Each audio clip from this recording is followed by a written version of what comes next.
Welcome back to the news at 10.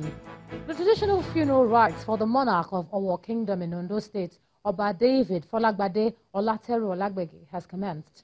Oba Olateru Olagbegi died on Tuesday, April the 15th, 2019, at the age of 77. Some of the palace chiefs and residents of the ancient kingdom who spoke to Channels Television described the monarch as a man of many parts who gave his all for his subjects. The death of the traditional ruler of our kingdom was first made public via the internet a few days ago, and since then, the entire city has been in a state of mourning. Here at the palace, some of the chiefs and people of Owo gather to mourn the departed monarch. As part of the tradition of the town, this tree inside the palace is trimmed to indicate the passing of the king. While the market located beside the palace is closed and traders temporarily relocate to this place to continue their business pending the installation of another monarch. A prominent indigene of Owo, Jamiu Ekumba, speaks to Channels Television on the achievement of the king and preparations for his funeral rites. For instance, in the next 17 days, there can be ceremonial burial ceremony in Owo. There can be beating of drum in Owo. Then, like I said, there will be only one market, and that's Ogwata. Like Chief Ekumba, the Ojomu of our kingdom, Chief Onlarewaju Famakinwa, expresses shock at the death of the Olowo of Owo, whom it describes as a great achiever and statesman. His great achievements are many. You can see every development in Owo and the environs, and he has helped a lot of people.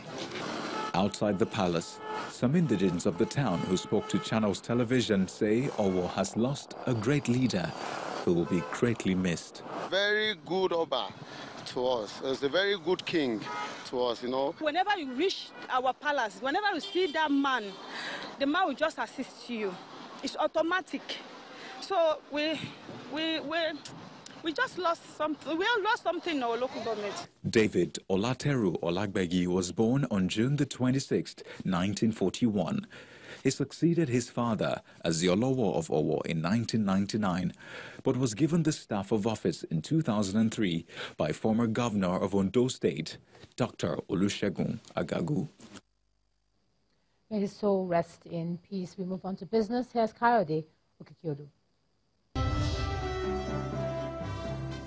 Thank you, Ijoma, and you're welcome to Business News.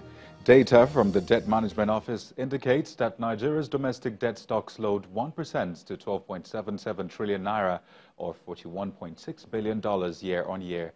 Now, this follows the federal government's policy of reducing its borrowing from the cost-intensive local debt market for low-interest Eurobond market. While domestic debt stock growth slowed to 1% last year, the country's external debt stock lowered from 66% to 34% in 2017. Meanwhile, a report from FBN Quest suggests that a total of 2.4 trillion naira in promissory notes and bonds will be issued to clear late payments to contractors, non-oil exporters and creditors, subject to verification by the National Assembly. Nigeria's foreign reserves has increased further by $1.5 billion to $44.728 billion as at April the 12th, up from $42.87 billion reported in March. The country's reserves, which had suffered decline several months last year due to fluctuations in the price of crude oil, have begun recording a steady rise. The central bank governor, Mr. Godwin Emefiele, explains that with the discovery of shale oil and policy measures being put in place by advanced countries to support alternative sources of energy, it has become necessary to build up buffers to protect Nigeria's economy from global crude oil market volatility. More business stories. Nigeria's current multiple exchange policy rate for the naira will remain unchanged, and this is despite persistent calls for its scrapping by the International Monetary Fund. The Information Minister, Lai Mohammed, who made this known, says the current system, which involves multiple exchange rates, is working well and needs no change by the central bank. The minister further explains that with lowering inflation rate and increasing foreign exchange reserves, the central bank is in a better position to defend the naira. Nigeria has maintained multiple exchange rates since currency controls were introduced in 2015 to counter the impact of falling crude oil prices, which provides 90% of the country's foreign exchange earnings.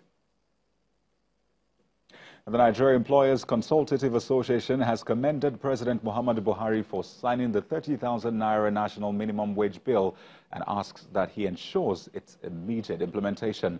The Director General NECA, Mr. Timothy Olawale, in a statement appealed to employers already paying above 30,000 naira to continue to pay such and not review it downward. According to Mr. Olawale, the approval by the President indicates his passion and concern for the welfare of the masses and the workers in particular. Elsewhere, the National Association of Agriculture Produce Dealers is partnering with the local government and local council development areas in Lagos State to address illegal toll fees on food items on the highway and market locations in the city. The National Secretary of the Association, Kingsley Chikezie, during a session of the association with other stakeholders, explained that there are collection revenue systems in the market, warning that illegal toll collectors are to leave the roads and come to the market. The Minister of Agriculture and Rural Development, Chief Audu Ogbe, represented by Director in the Ministry, Mr. Paul Ohanachi, confirmed that the Ministry has received several complaints from NAPT members of illegal collections on the highways. Let's now head over to the Nigerian Stock Exchange, where major financial markets around the world, including Asia Pacific, are closed in observance of the Easter holiday. Of course, that includes Nigeria Stock Exchange. However, stock markets in Japan, South Korea and China ended today's trading session much higher, following overnight gains from Wall Street. Here are the closing numbers for Friday.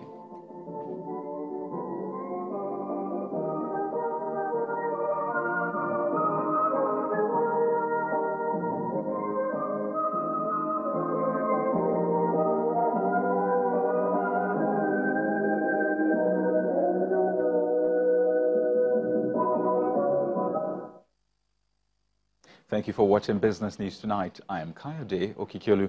The news at 10 continues with Ijeoma. Hello, Kayode. Let's take a look at some international stories now. Here's Amarachi Ubani. Good evening. At least 13 people have died, many others injured, when a church wall collapsed during an Easter service in South Africa. Some of those who were crushed by the bricks were reportedly sleeping inside the church when the wall came down. Heavy rain and winds are being linked to the tragedy.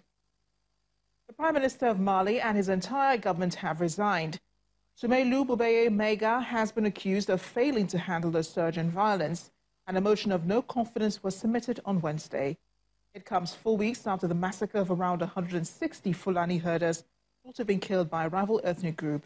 The country's president says a new prime minister and government will be named soon. The death of a journalist killed in Northern Ireland during a riot is being treated as a murder. 29-year-old Lyra McKee was hit by a bullet when a gunman fired shots towards police. Over 50 petrol bombs were also thrown and 2 cars were hijacked and set alight. Police say the attack was orchestrated. A child is recovering from his injuries after being attacked by a dingo. The 14-month-old boy was dragged from his bed while sleeping in a camper van on an island in Australia. His father woke to screams and had to fight the animal, eventually pulling his son from its jaws. So he was apparently grabbed around the back of the neck area and dragged away. So if it wasn't for the parents and their quick thinking and fighting off the dingoes, he probably would have had some more severe injuries. There are fears for the safety of the 3 professional climbers who are missing, presumed dead in Canada. 28-year-old Austrian David Lama was climbing a mountain in Banff National Park when an avalanche hit. He was with a fellow Austrian and an American, all described as highly experienced athletes. They were reported overdue on Wednesday. Multinational companies have been targeted by climate change activists in Paris. Buildings were blocked by protesters staging a sit-in, preventing hundreds of employees from entering. Police pepper-sprayed one group in a bid to remove them. Giant posters of President Emmanuel Macron were also plastered on the glass facade. In the UK, there was a huge police presence in central London where protesters have been demonstrating for 5 days. Authorities moved in to remove a pink boat, which has been a focal point since the start of the demonstration. More than 500 people have been arrested this week. The group Extinction Rebellion is trying to raise awareness and force the British government to do more about climate change. The Democrats have vowed to pursue President Trump over allegations he obstructed justice. It follows the release of a report into alleged Russian meddling in the 2016 U.S. election. They want Special Counsel Robert Mueller, who collated the document, to testify before Congress. It's certainly not game over in the sense that there's a lot more that we need to know that's redacted in this report. And again, this report only goes to what is criminal or not criminal. Other actions that may have compromised the president or others around him may or may not be even included in the report. A remembrance ceremony has been held to mark 20 years since the Columbine High School massacre on the 20th of April, 1999.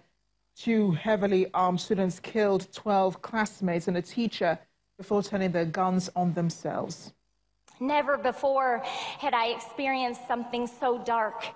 Then huddled under that table, watching my life flash before my eyes.